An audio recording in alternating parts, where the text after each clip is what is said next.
Hey, wait, you want more Disney World tips and tricks for your vacation? Sure, we can give you more.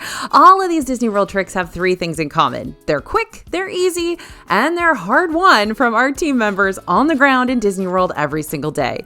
We make the mistakes so you don't have to.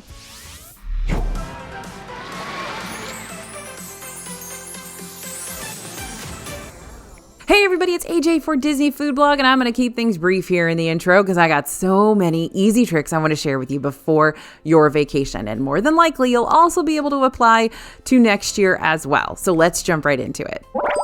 First up, use the hidden app features. So where have these My Disney Experience app features been all our lives? These seriously make navigating the parks way easier than before. Which features am I talking about specifically? Well, there's the newest update, which is the table service wait times update.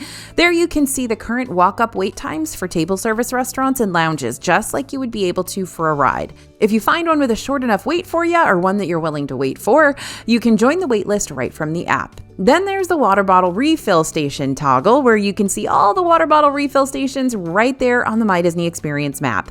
To find this feature, just search water bottle refill stations on My Disney Experience, then tap Find on Map. Like I said, these are all easy tricks today. You can also do the same thing when it comes to charging locations. When you search for charging locations on the My Disney Experience app, you're going to see 2 different options pop up. One is for the portable phone charging system kiosks, which is going to show you all the places you can pick up a fuel rod inside Disney World. Then there's the mobile charging stations option, which highlights the charging stations in just Magic Kingdom right now, though we expect to see this option pop up across all the other parks sometime in the future, fingers crossed. And then there's the car locator feature, which isn't as new as the other features, but still a pretty recent addition that uses location services to find and save your parking information once you park. Then after a long park day, when you can barely think straight, your app will lead you back to your vehicle. After you park at the beginning of the day, remember to press the Save Vehicle Location button or manually enter your car's location yourself. All right, here's how to get to Disney from the airport for $2. No need to adjust your screens. What you read just now is 100% true. You can get from the Orlando International Airport and into the Disney bubble for a whopping $2 now, and this is how it's done. It's a new Lynx route called Link 311 that has direct service from MCO over to Disney Springs and back to MCO when your trip wraps up. The bus comes every 30 minutes each day from 5 a.m. to 11 p.m. and is a fantastic and easy way to get from the Orlando Airport to your vacation destination. But the best part, it only costs $2 each way. Now, the big issue here is that when you arrive at Disney Springs with your luggage, you won't be able to take all that luggage onto one of the Disney World buses to make it the rest of the way to your hotel.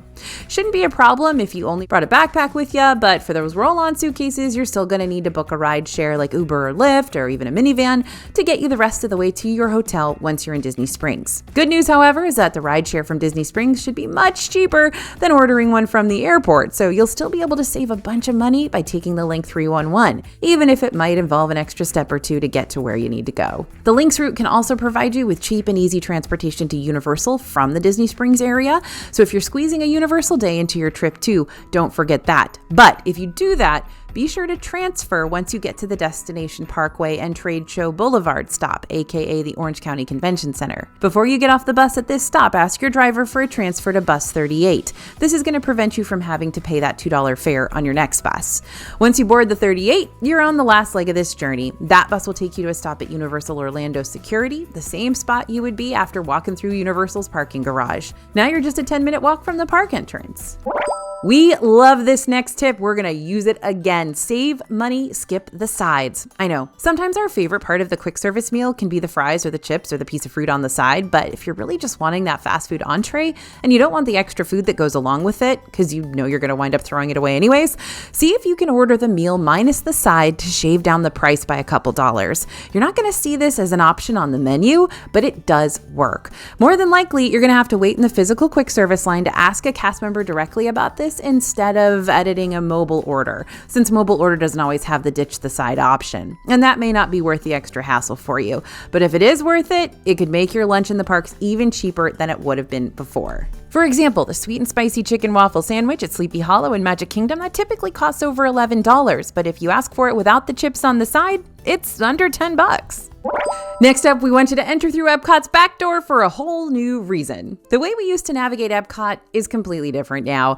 While many Epcot festival booths still don't open until around 11 a.m., it seems that many other things around the World Showcase are opening up right when the park does, which is typically at 9.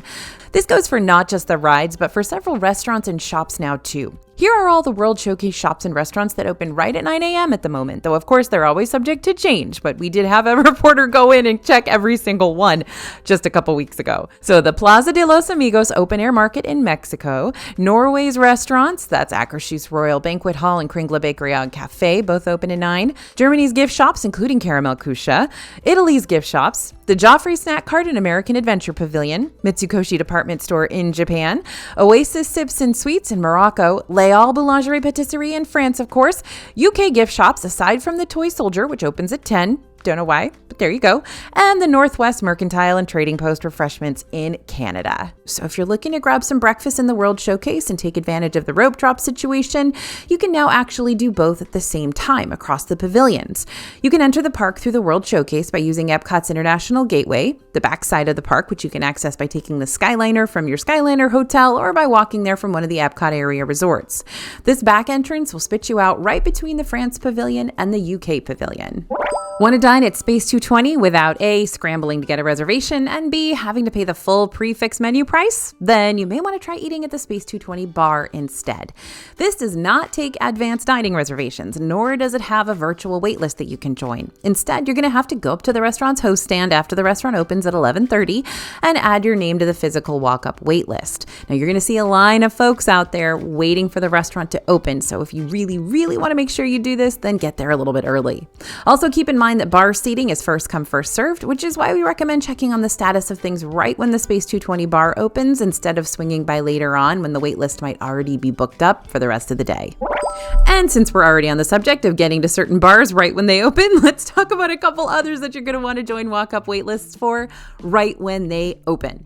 Nomad Lounge over at Disney's Animal Kingdom has an easier walk-up wait list to join because you can also add yourself to the list via the My Disney Experience app right when it goes live, usually around 10:30 a.m. Just don't get caught up in the morning park rush and forget to join the list early on. Especially on busier days, Nomad Lounge gets packed out because it's just that good. So set an alarm and remind yourself to join the list as soon as you can. Then there's Trader Sam's Grog Grotto over at Disney's Polynesian Village Resort, which is going to be a bit more of an ordeal. Trader Sam's opens up at 3 p.m. daily and doesn't take any advanced dining reservations. However, it also doesn't have a walk-up wait list either. Instead, you're going to need to line up for this little immersive bar about 30 minutes before it opens so you can get your name on the physical walk-up wait list as early as possible before it fills up for the rest of the evening. Now, we love Magic Kingdom's Festival of Fantasy Parade, but what I don't love about that parade is right after it ends and you experience that sudden parade surge for lots of nearby rides. Big Thunder Mountain Railroad over in Frontierland, for example, this is a great ride to check out during the Festival of Fantasy Parade because lots of guests will be busy staking out their spot for the show rather than getting in line for the coaster. So usually the wait time drops for Big Thunder during the 12 p.m. and 3 p.m. parades. But as soon as those parades wrap up and everyone sees that there's a relatively short wait for Big Thunder via the My Disney Experience app, they all rush over there and bombard the queue at once. So avoid the Big Thunder line right after the parade unless you for some reason want to wait much longer than you expected to. This is also true usually of things like Pirates of the Caribbean, Haunted Mansion, those ones that are kind of like along the parade route or close to it. Tons of people make this simple mistake even before they head out on their Disney World vacations, but not you, never you, because you're about to learn what mistake to avoid so you don't end up blindsided like the other cautionary tales and the people who don't watch DFB Guide. Now, if you're traveling to Disney World with friends and family, you must link all your accounts together in the My Disney Experience app, which allows you to share plans with everyone in your group as well as book lightning lanes together, share dining reservations, sign up for virtual queues, and share PhotoPass photos. Do you have to do this? No. Should you absolutely do this so that like Aunt Susan isn't left out of like the lightning lane for Soarin', which is her favorite ride? Yes. To make this happen, first you're going to want to open the My Disney Experience app and tap on the 3 horizontal lines in the bottom right corner of the home screen. Then scroll down and choose Profile. On the top of this new page, switch over to the tab that says Family and Friends List. From here, scroll down and tap on the Add a Guest button. This is going to give you several options to choose from. If you've got guests already connected, you can find them through there. You can also scan their linking code, which can be found in the app under that profile info. Or you can manually enter their name and age. Note that you must add a birthday if your guest is under the age of 18. Once you're done, choose the Add Guest option, and there you go. Now, scanning the linking code is probably the easiest way to link someone to your account, but you can also now search for someone by their name and phone number and email address through the app too, just as long as they've chosen to make themselves searchable. Tap on the Allow option when asked if you'd like to allow others to find you and link you to their group. Now, this is a pretty new tip for us, but honestly, I think we've been doing it and people have been doing it for a long time. It's using an abandoned restaurant for our own personal gain. Hey Disney, what happened to Tomorrowland Terrace restaurant? Tomorrowland Terrace used to be a quick service dining location. Well, it is still a quick service dining location in Magic Kingdom that would open during busier park seasons.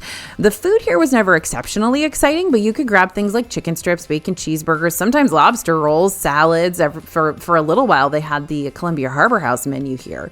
Now, these days, this place is only really used during the Magic Kingdom fireworks dessert viewing parties in the evenings. And during the day, it's basically a big open waste of space. But Disney's loss is our gain. So if you just ordered a hot dog from Casey's Corner, a spicy chicken waffle sandwich from Sleepy Hollow Refreshments, and you're struggling to find a place to sit and enjoy them in the shade, come to the ghost town that is the Tomorrowland Terrace. There, you can eat your food in the shade without swarms of folks vulturing for a table. So when you pay a separate price to bypass the line of a popular ride, you typically expect to, get on the ride quickly. But unfortunately, that's not always going to be the case, and we learned this the hard way recently. One of our reporters decided to splurge and get an individual lightning lane to ride Guardians of the Galaxy Cosmic Rewind, because as Star-Lord's mixtape would suggest, that ride is awesome. Normally, we've purchased individual lightning lanes, and we found the lightning lane queues to be pretty speedy, but on this random day in April, it was not, and our reporter found herself standing in the individual lightning lane queue for an hour before she could finally board the ride. This is not a typical individual lightning lane experience. Disney doesn't want that to be guests' experience when they purchase individual lightning lanes, but sometimes even lightning lane lines get backed up for a variety of reasons. For example, when a ride goes down for some period during the day, people who bought individual lightning lanes for it are usually told they can return at any point during the day when the ride goes back online. So if your lightning lane time is later, the crowd that's currently taking up the bulk of the queue could include lots of folks Disney expected to ride earlier. So here's our big recommendation to add value to this potential unforeseen circumstance. Leave at least an hour between your individual lightning lane reservation and anything else you plan to do that day, like a dining reservation or a show or even catching the parade if that's important to you. If you feel like there's going to be a conflict, especially with a dining reservation, talk with a cast member. They may be able to help you by giving you a new lightning lane return time or modifying your dining reservation so you don't accidentally get counted as a no-show and have to pay. It's best to do this before you miss either of those reservations though, so try to think ahead and speak with someone in advance about your potential time crunch. Now, I know lightning lanes can be overwhelming for new guests and seasoned pros, but if you're looking for a cheat sheet to help you figure out how you can use this premium line bypassing system and really get your money's worth out of it, go ahead and scan the QR code you see on the screen now, or head to disneyfoodblog.com/DisneyGenie Plus to download our free guide to all things lightning lanes today. Believe me, we've been in a lot of lightning lanes. We bought a lot of lightning lanes. We do a lot of lightning lanes. So we got the info for you. Next tip, also a line tip, is to pregame the lines. Now, if your ears perked up when I said the word pregame just now, then yeah, this trick is totally for you. Pregaming a ride line is a pretty loaded statement, but basically what we're saying here is that if you're about to enter a queue that has a 45+ minute projected wait time, then you need to prepare yourself before entering said line by doing the following. First, make sure your phone is at least half battery or you have a phone charger since you'll need it for entertainment. Second, grab a snack and or a drink before your long wait, either from your own bag stash or from a location in the parks. Third, make sure everyone in your party uses the bathroom. This one is so important, so actually make this your number one pregame priority because very few queue lines have restrooms in them. And four, fill up that water bottle. Definitely make sure you are prepared to hydrate. I know, this all seems like a no-brainer, but you would be so surprised how many people lose phone charge in a ride line, have to go to the bathroom and have to leave the ride line, etc., etc., etc. Next on our list is Multitask. You know what else you can do while waiting in line? You can feed two birds with one scone and place mobile orders at quick service restaurants for you to pick up later. When you're ordering food on the My Disney Experience app while waiting in line for something else, select the Schedule for Later option. This is going to give you a list of open time windows in slots of 15 or 30-minute increments typically, so you can select the return time that works best for you and your fam when you guys get out of the ride. When that return window comes around later on in the day and it's time for you to chow down, make sure you press the I'm here, prepare my order button on the app so the restaurant knows you've finally arrived. Then they can start making that food fresh for you and alert you when it's ready to be picked up. Now, if you're not using Disney Genie Plus to skip over the main standby ride lines during your Magic Kingdom day, then you may come to find that by the afternoon, pretty much all the ride lines are going to be fairly hefty and your family might be getting a case of the queue burnout by then. So what do you do in Magic Kingdom when you're sick of waiting in lines and you want to do something else that's free and you don't have to wait for it? Well, there's a lot of stuff, including some new stuff. So first up, smell things. The easy trick of the century right here, y'all. Over in Storybook Circus, you're going to experience the bizarre Smell-a-Fints on Parade attraction, which is a brand new family-friendly search and sniff adventure where guests are going to become Timothy Q. Mouse's whiff assistants and join Dumbo's newest act. You'll need to stop by a ticket booth near Big Top Souvenirs to get a guided map and help you get started. Second, you can become a pirate. Over in Adventureland, you can join a pirate's adventure for a 5-part interactive scavenger hunt where you're going to track down treasures, evade antagonistic scallywags, and learn about secrets you never knew were lurking around this particular region of Magic Kingdom. And after you've completed all 5 missions, you'll earn the grand prize, which is a card signed by Captain Jack Sparrow himself. No waiting in a meet and greet line necessary. Next, you can watch an indoor show. Might be hard to believe, but several of Magic Kingdom's attractions actually tend to have very low wait times and give you the opportunity to sit back and relax for a decent amount of time in the AC.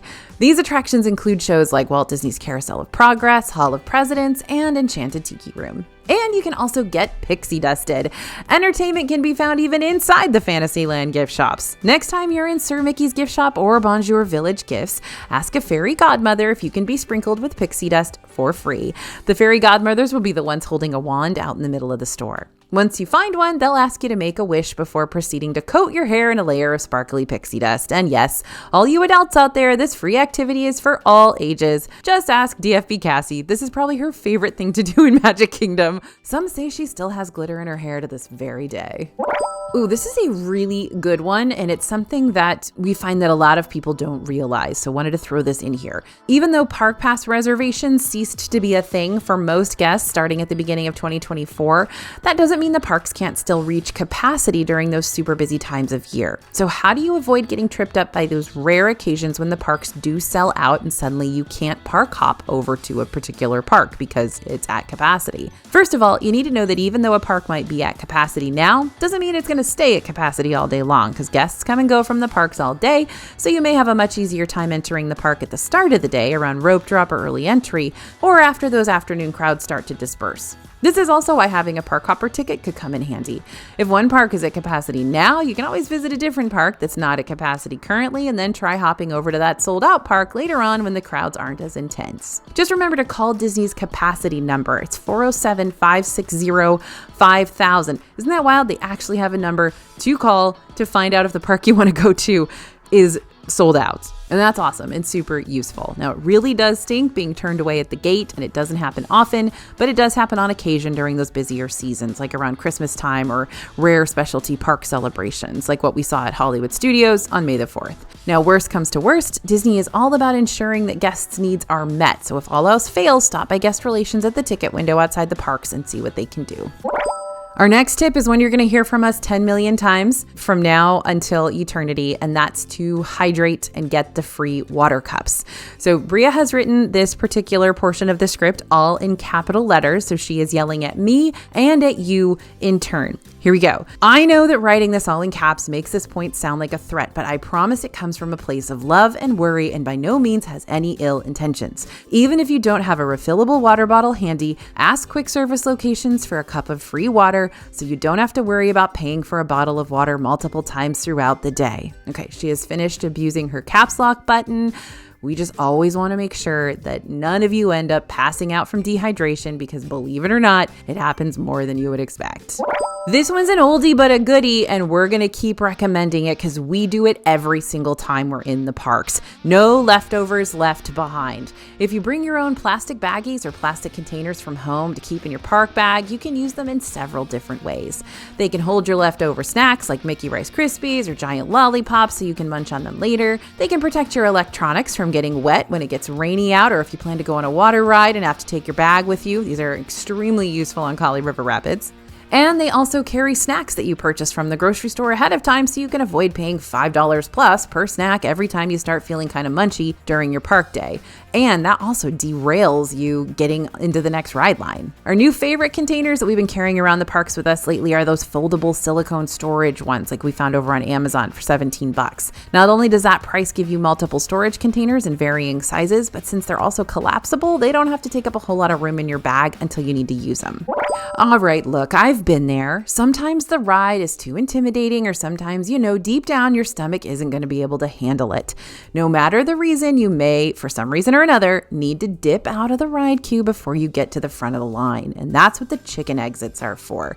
Do not be embarrassed by using them. If you or someone in your group decides they want to use a so-called chicken exit, which is really just an unfair term for an exit within the ride queue that allows you to leave an attraction instead of riding it, ask a cast member for help. They can show you the way out and help you breathe easy once again. I had a period of time in I think my 20s that I was terrified that I was going to have a heart attack on Tower of Terror because it makes your tummy do weird stuff and it made my heart beat faster. So I was like, I'm going to have a heart attack. I'm not riding this ride. And so I would use the chicken exit every time, which ironically is an elevator.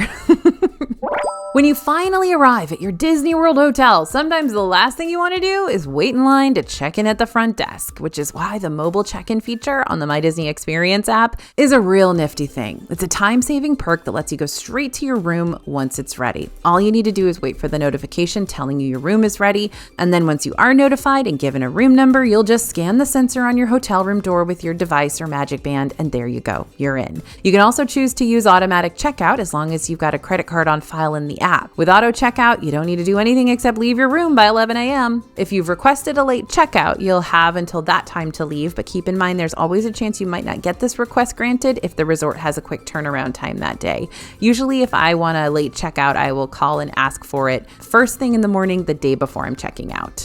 Do you want to pay for just one soda, or do you want to pay for multiple cups of soda for the exact same price when you're having lunch? While you're going to find sodas for sale at pretty much every Disney quick service location you go to, only a handful of Disney World's quick services have one of those self-serve freestyle stations where you can get multiple refills of your own accord. Now, if you are a soda goblin like I am, and you go through multiple cups of Diet Coke with every single meal, you need to know about this. Here's where you go to get those self-serve stations inside the parks. In Hollywood Studios, you can find self-serve soda stations at Backlot Express in Echo Lake and ABC Commissary off Commissary Lane. In Epcot, go to Connections Eatery and World Celebration, Regal Eagle Smokehouse in the American Adventure Pavilion, or Sunshine Seasons in the Land Pavilion for those freestyle perks. Or, hit up Club Cool if you want an international sample size soda for free. And in Animal Kingdom, you'll find a refill your own soda opportunity at our favorite quick service of the parks, a Thule Canteen inside Pandora, as well as Restaurantosaurus over in Dinoland USA.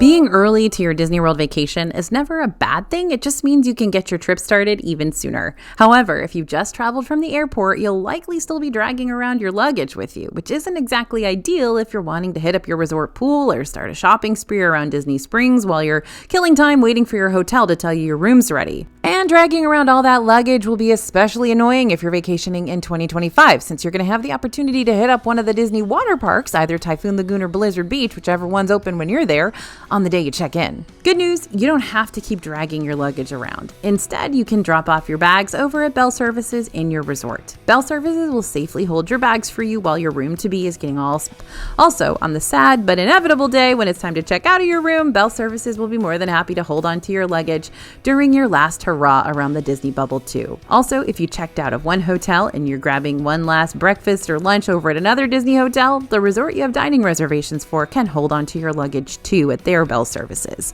Very convenient. Just don't forget to tip those cast members who are holding onto your luggage for you. I usually go with $1 per bag. Chances are you'll want to ride the newest attractions when you're on your upcoming Disney World trip, like Guardians of the Galaxy Cosmic Rewind in Epcot, Tron Light Cycle Run in Magic Kingdom, and the soon-to-be Tiana's Bayou Adventure, also in Magic Kingdom. As of late, new Disney rides don't operate with a standby line. Instead, there are two ways to ride. You can purchase an individual lightning lane for them, or try to snag a free spot in the virtual queue. The thing is, though, virtual queues fill up fast, so you'll need to be prepared if you want to snag a spot in line. Each ride that uses virtual queues will have 2 boarding group distribution times each day, one at 7 a.m., the other at 1 p.m. You want to try for that 7 a.m. time slot first, since you can snag that from the comfort of your hotel room without having to worry about it once you're in the middle of your park day. You can even get one from the airport as you're boarding your plane if you're going to arrive in Disney World later that day. Just hopefully your boarding group doesn't get called before you actually arrive in the park. So to be on the safe side, be awake and ready to get that queue via the My Disney Experience app before 7 a.m. And if you're on Disney property, you may be tempted to leave your phone connected to Disney Wi-Fi, but here's the thing. Disney Wi-Fi is notoriously spotty and it could cost you a spot in the virtual queue. So turn off Wi-Fi on your phone before that boarding group distribution time if you trust your phone's service more than Disney's. Right on the hour, select Join Virtual Queue. The next screen will usually ask you to confirm everyone who'll be joining the queue with you. However, you can confirm your party ahead of time starting at 6 a.m. and skip this extra step completely to save some time and join the queue even faster. Now, don't forget that you can pay for your friends with your Disney Dining Plan credits. Confused? Don't worry. Using your DDP credits on your friends is easier than you might think. Let's say you're meeting up with Aunt Susan in Epcot. Her family, who's staying in a different hotel room, decided to opt out of the Disney dining plan, but your family went ahead and added it to your vacation package. During the day, you decide that you're all snacked out, but Aunt Susan finds a festival food item that she really wants to try, and it's DDP eligible.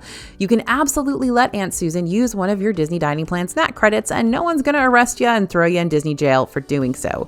Same goes for covering someone for a table service meal or a quick service meal too. If your spouse or someone else in your group doesn't want to eat another sit-down meal and would rather taste around the Epcot festival instead, then you can totally use that leftover table service credit on a friend or family member who's not using the Disney dining plan. I'm sure Aunt Susan would very much appreciate it. We want to make sure the way you dine around Disney World is as easy as pie, which is why the team and I have put together the ultimate DFB guide to Walt Disney World dining, detailing literally every restaurant you can eat at inside the theme parks. There's hundreds of them. All the resorts, the entirety of the Disney Springs shopping district, everything. Because you know what? We've been to all of them many, many times, and we go back to all of them pretty regularly. We try to get back to those restaurants every few months so that we can re-review them for you, re-review all the new menu items, make sure the service is still good or bad, depending, and make sure you know everything you need to know to decide if it's the right restaurant for you. Head over to dfbstore.com to download your guide, and don't forget to type in code YouTube for a very quick and easy discount, because we've got that YouTube for you exclusively. Next tip, don't start in Magic Kingdom. I know, sounds weird, but let me explain. If you're going to take a super short Disney weekend getaway, then this is how you're going to make the most out of your limited time here. First, purchase those park hopper tickets. Then splurge on the Multi-Park Genie Plus add-on. You're definitely going to want to budget back for both of those extras, just something to keep in mind. Now, start your day in Disney's Animal Kingdom. On occasion, this park opens earlier than all the others, so you can really get in there and hit the ground running while the lines are still short. Figure of speech. Please don't run in the parks.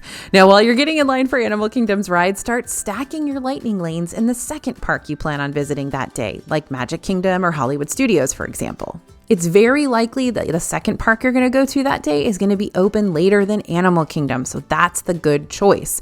You're going to be able to book a new lightning lane every 2 hours after the last one you snagged. Don't worry, the app's going to let you know exactly when you'll be able to make your next lightning lane reservation, so you don't have to stress over it.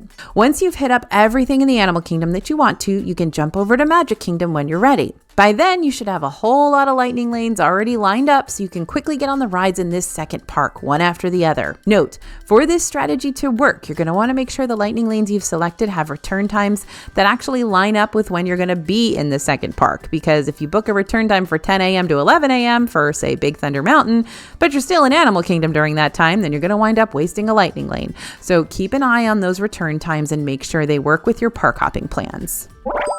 Now, just now I told you that the My Disney Experience app's going to let you know when you can make your next Lightning Lane reservation, which it will. But you can also help yourself out here by setting an alarm a few minutes before that listed time. That way, when the alarm goes off, you can hop on the app and browse current wait times and Lightning Lane return windows to strategize what you want to choose next that'll work best for your current itinerary.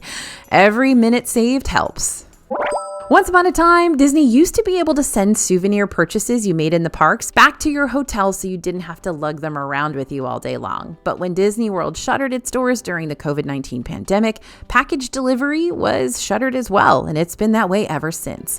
While we still hold on to that faint sliver of hope that someday we'll see this hotel perk return once more, there are still a couple of easy solutions that you can turn to for your package problems.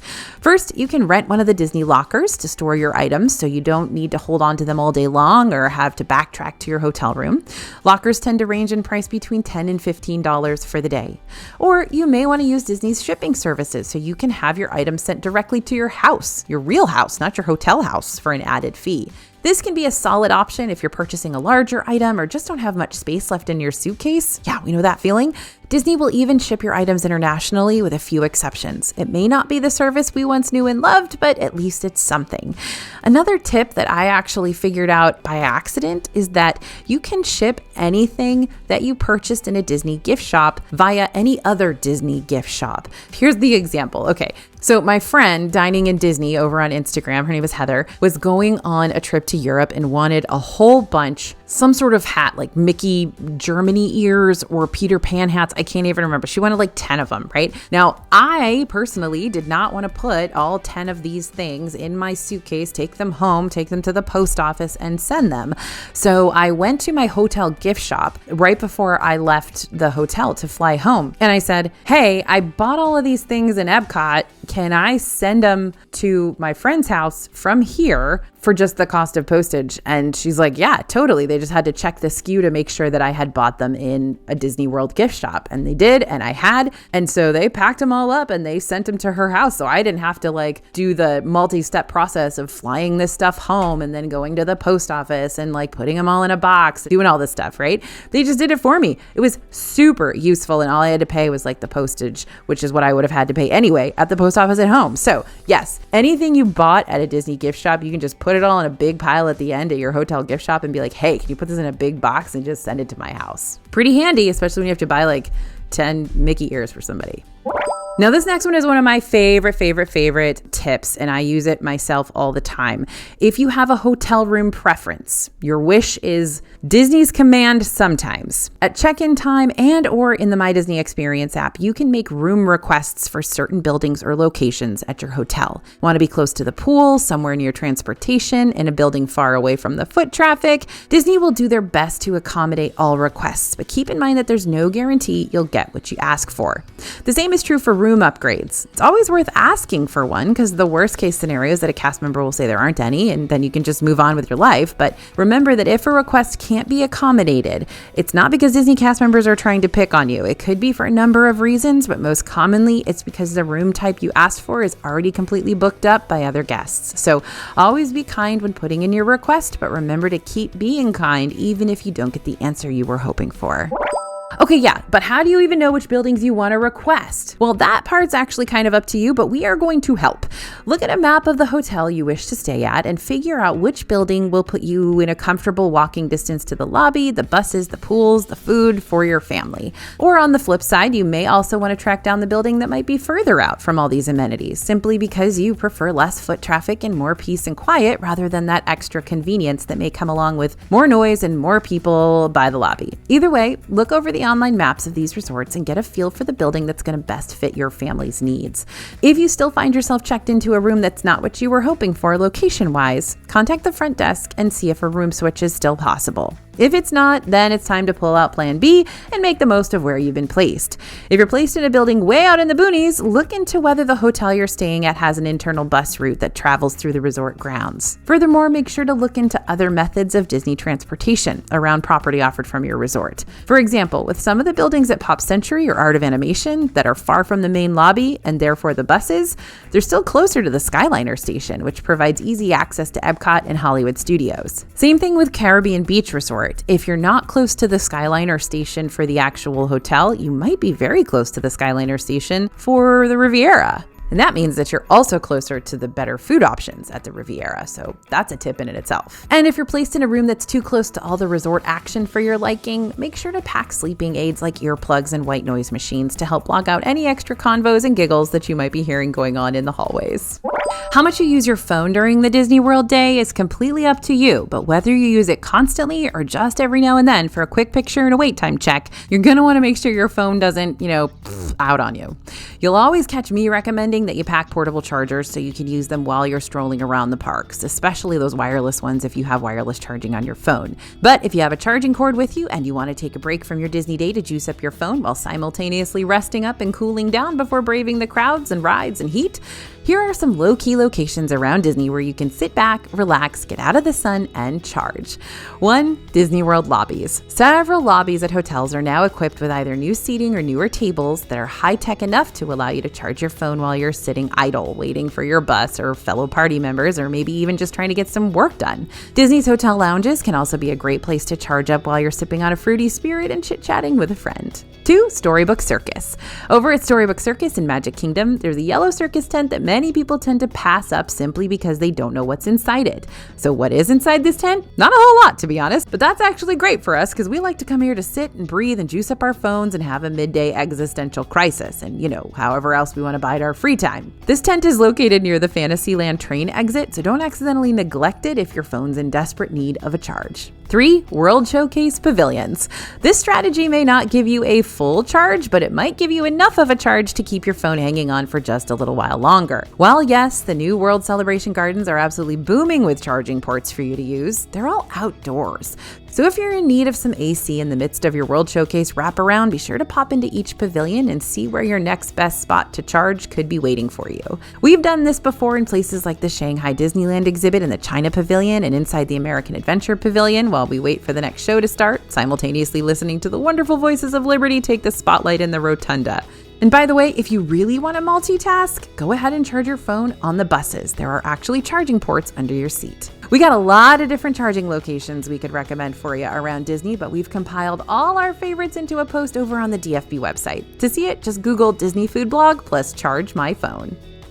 What to do? You want to save money, sure, but you also want to get a taste of the high life during your Disney stay. So how can you somehow manage to do both? By refusing to make a decision. That's how. Yay for indecisiveness. If you opt to do a split stay, you can book one Disney hotel for the start of your vacation, like a more affordable value resort, and then cap off your trip with another way more fancy Disney resort stay in a deluxe room, for instance. It's literally the solution to having your cake and eating it too. You still get to try out a deluxe resort, but you don't have to commit to paying beaucoup for it all trip long. If you do book a split stay, Disney's going to help transport your luggage between hotels for you. You can drop off your luggage at Bell Services in the morning when you check out of your first hotel room, and then you can head out for the day without having to worry about needing to transfer your bags over to the second hotel. Just let them know where you're going next, let them know what your reservation number is, and they should be there ready to greet you when your next room is ready at resort number 2. Just stop by Bell Services and let them know. Now let's talk about a different kind of split. Not a split stay, but a split group. If you're planning on traveling with a bigger group during your next trip, or even if you're traveling with a decent sized group who just has a lot of different opinions about what needs to be prioritized during your visit, don't be afraid to break up the party for a while so everyone can accomplish what they want to do.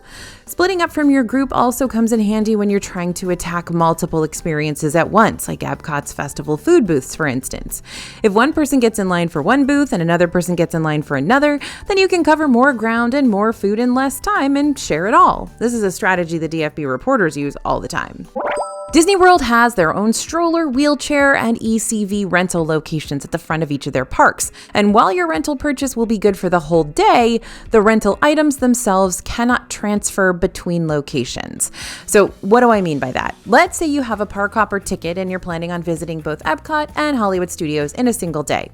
You can purchase your first rental starting at Epcot, but when it's time to hop over to Hollywood Studios, you have to return the rental, like the stroller or the ECV, to the front of Epcot before before you head out. Then once you arrive at Hollywood Studios, you'll be able to show your rental receipt that you got from Epcot over at the Hollywood Studios rental location. Once a cast member confirms that, yep, you sure did make a rental purchase already today, you'll be able to pick up a whole new rental from the second park without being charged all over again. So just to reiterate, the daily rental purchases will transfer, just not the actual item. This is also the case if you have to pay for parking. If you're not staying at a Disney World resort and you're planning on driving into the parks each day, you'll have to pay $30 per day for standard parking. But again, if you're going to be park hopping that day, then you'll just have to show your parking receipt that you received from the first park at the second park, and they'll let your car on in without charging you twice. Now, maybe you should skip the regular park ticket. This might be one of my most off-the-wall suggestions yet. Why would you not get a regular park ticket? Well, I'm not telling you to skip the parks. I'm telling you to choose another park ticket option instead. One that'll give you cooler evening temperatures, shorter lines, complimentary snacks, and way fewer people to navigate around. After-hours events are a separate ticket option from your standard theme park purchase, capped off at a limited number of guests. And they give you the opportunity to hang out in certain parks on certain nights for an extra 3 hours after they've closed to the general public. That being said, after-hours guests will still be able to enter the parks a couple of hours before that event kicks off, even if they don't have a regular day ticket, so they can enjoy some of the other park offerings before the sun goes down. Tickets vary in price depending on which park you visit and which date you choose, but Epcot After Hours starts at $149 per person, Hollywood Studios starts at $145, and Magic Kingdom starts at $165. Sometimes they have Animal Kingdom After Hours events, but there's none going on at the moment, so we can't kind of quote you a price for those at the moment. Now, getting a Disney World annual pass can save you money sometimes, and here's how. Even if only one person in your group has an annual pass, you can use those pass holder discounts on everyone in your party. So if you're a local or just a frequent Disney flyer and you've got a season pass to the parks, then anyone who wants to join you on a future Disney trip can piggyback off your pass holder discounts too, and vice versa. We're talking discounts on food, hotel rooms, backstage tours, souvenirs, after-hours events, and memory maker packages as well. But not holiday parties at this time. Those party ticket discounts for Mickey's Not So Scary Halloween Party and Mickey's Very Merry Christmas Party are still strictly for pass holders only.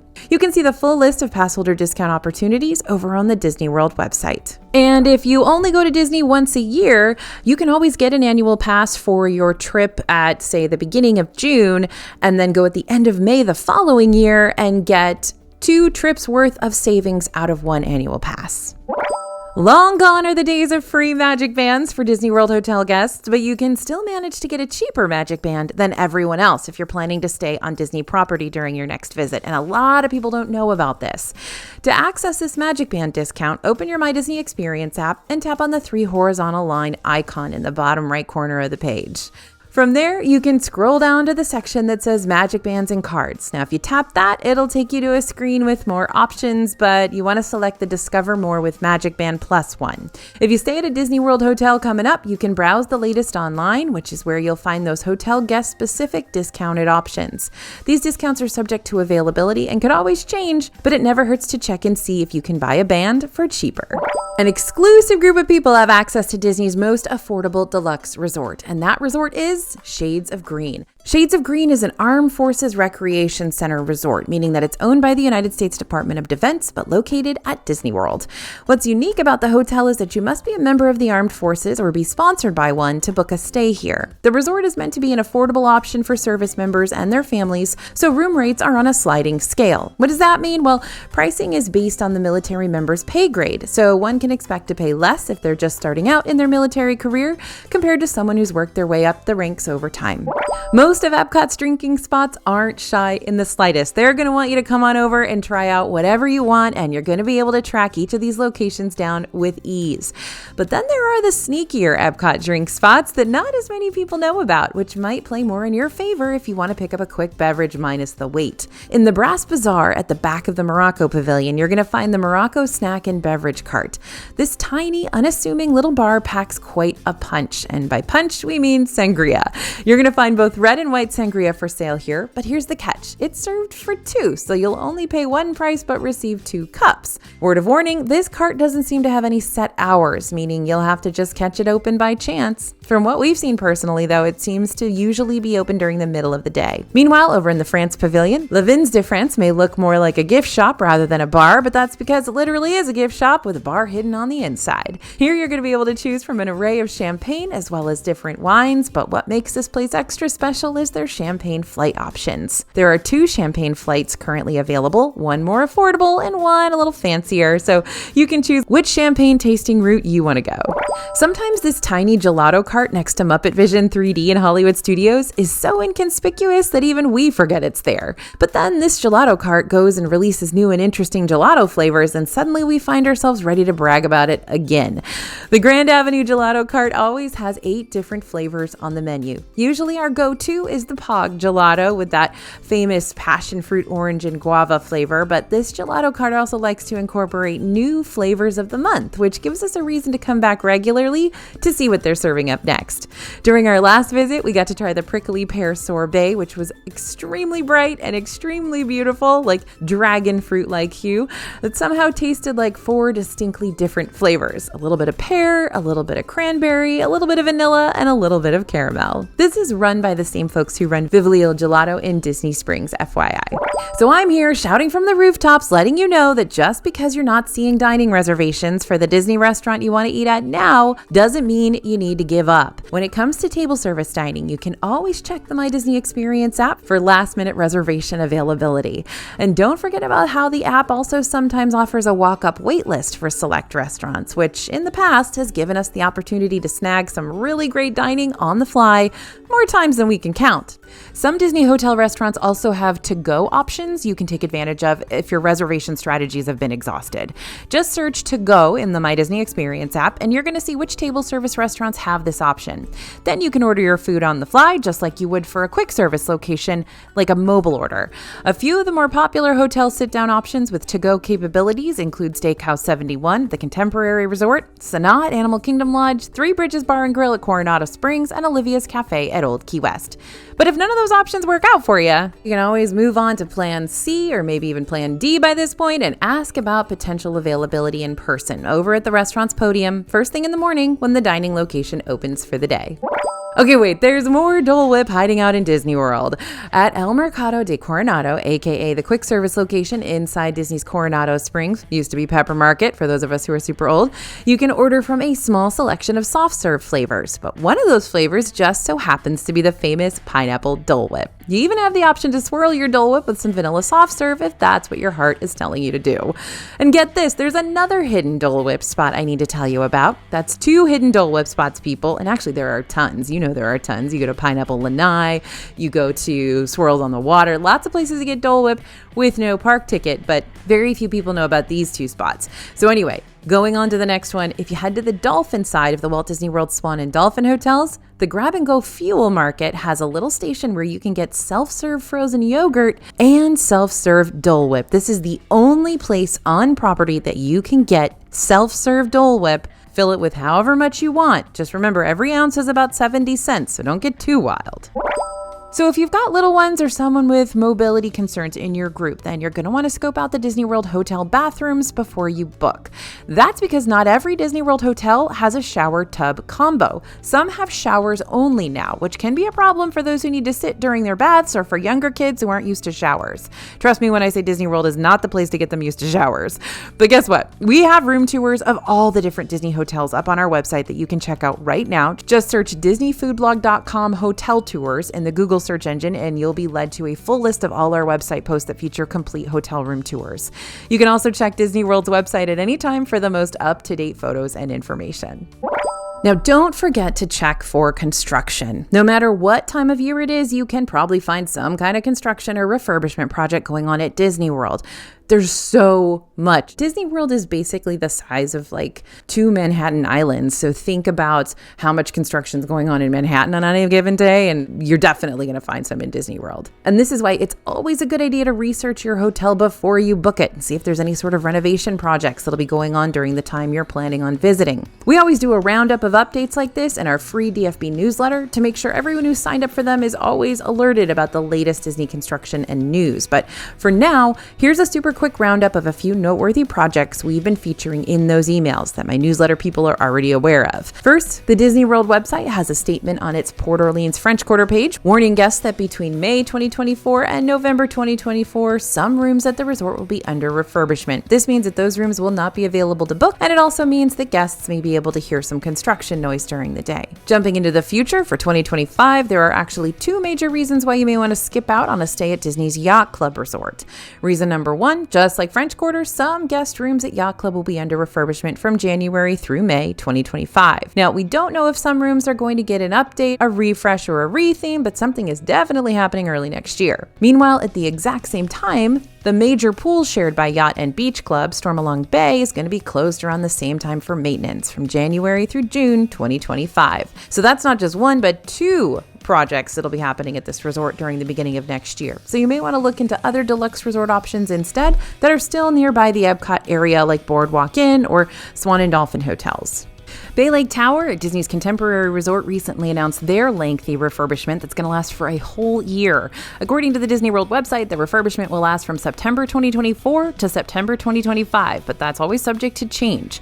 While the resort will still be available to book during these times, rooms may be severely limited. Disney also warns that guests will see and hear construction work throughout Bay Lake Tower, and guests will want to allow extra time for travel since the typical Bay Lake routes may not be open.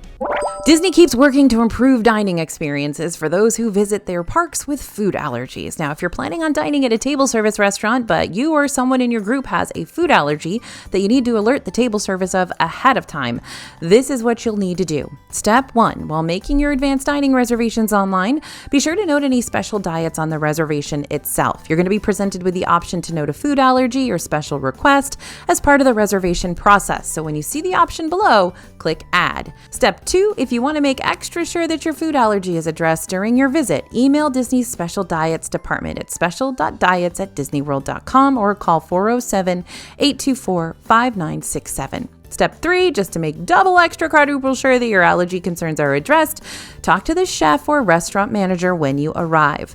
While your server should already have your allergy note listed in the reservation info, they'll still more than likely ask if there's any other allergy concerns they should be aware of before y'all get started on ordering foods and drinks.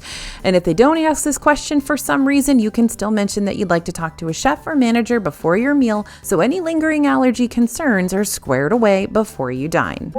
All the single riders, put your hands up. If you're in a ride that has a single rider option available and the queue is looking rather intense, there's a good chance you can significantly lower your wait time by choosing the single rider line over the standard line, and it won't cost you anything extra. The single rider lines we tend to find have the best track record when it comes to shortening your wait are at Millennium Falcon, Smuggler's Run, and Hollywood Studios, and Expedition Everest in Animal Kingdom. Just keep in mind that by using single rider, you'll have to split up your group, which may not be ideal if you've got a kiddo with you who's already nervous about coming face to face with a Yeti in the mountains, and understandably intimidating endeavor to say the least. Also, note that if you use single rider at Millennium Falcon Smuggler's Run, it's very likely you're not going to be the pilot. You're probably going to get slotted into a gunner or an engineer role. You know what else is free to use when you're trying to shorten your ride wait time? Rider Swap. Okay, so technically Rider Swap isn't a way to shorten your wait time. It's just a way to make sure everybody in your group who wants to ride the thrill rides gets to, even if you've got someone in your party that doesn't want to ride.